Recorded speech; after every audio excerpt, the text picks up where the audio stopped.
All right, I'm going to do something different in this video. I'm going to actually give you a tour of the layout, but a tour of the underneath of the layout to show you how all the infrastructure works. I'll start at this, which is the far east end of the layout, which is still under construction, the maintenance away area and an extension of the main. So let's take a look at what's underneath that part of the layout, and then we'll move west. So there's quite a bit of framing here because I initially just had those two tracks coming out as an extension, and then I built off and filled in those spaces. So what you see here is a lot of wires for the LEDs that will be hooked up to a DC bus.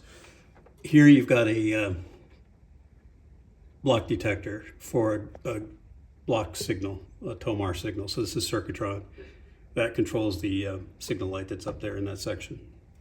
Then if you move this way, this is a Blue Point switch machine, which controls the turnout that takes you either to the main line or to that maintenance away siding. And it's also wired up to a dwarf signal, set of dwarf signals, and a fascia red-green, so you know which orientation that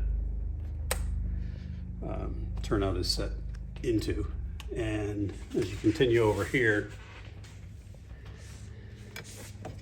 we're now looking at a spider web of wires, but really a lot of this is the DCC bus connecting to the tracks, but also wires connecting to this motorman, which is the train automator, which shuttles the train back and forth.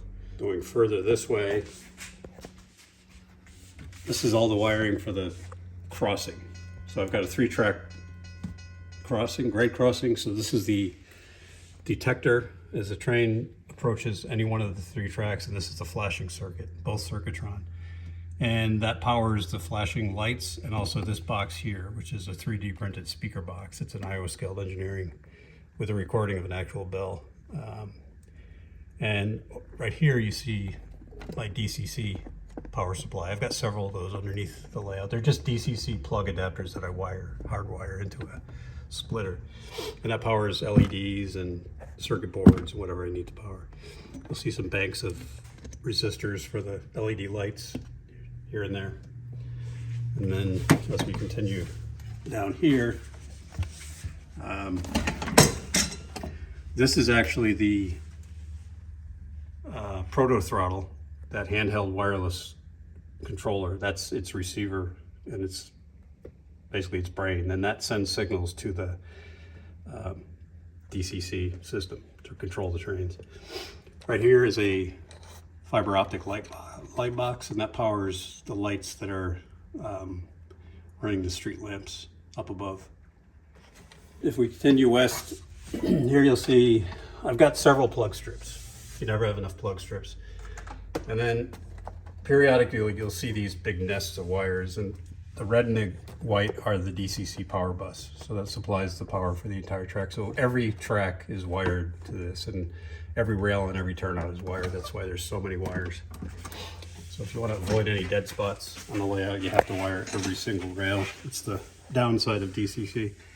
So you just see that in every section. And then over here, what you have is another one of these Circuitron block detectors, and that's because there's another vertical signal for the block at this end of the layout. And you see a DCC power supply for that circuit and for the LEDs, as well as for the power that lights up the buildings like the Bombachi Foods. Now here we go around the corner where we're going into the CSX yard. This is the switch machine, a tortoise machine that controls both the dwarf signals, the lights on the fascia board, and it turns that switch that goes from the yard to the main line. And then back here, that's the squealer. So when trains go around this curve, you hear that squealing sound. That's a Iowa Scaled Engineering circuit.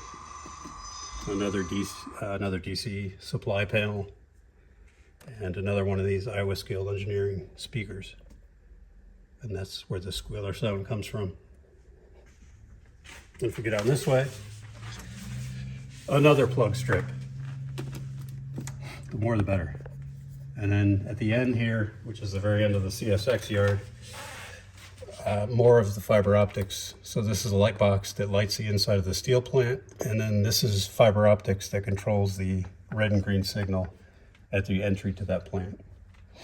And here you see, they're in other places. I didn't show them in other places, but I'll show them here. This is one of the Iowa Skilled Engineering train detectors. So that is when you back a car into the steel plant, it turns the signal to red. That's why it's red now, because there's a car over it. There's one here, which controls that motorman. So when the train goes over this detector, it tells the motorman to turn that train in the other direction. So that is the tour of the underneath of the layout. I hope you enjoyed it. Have a great new year, and thanks for watching. Cheers.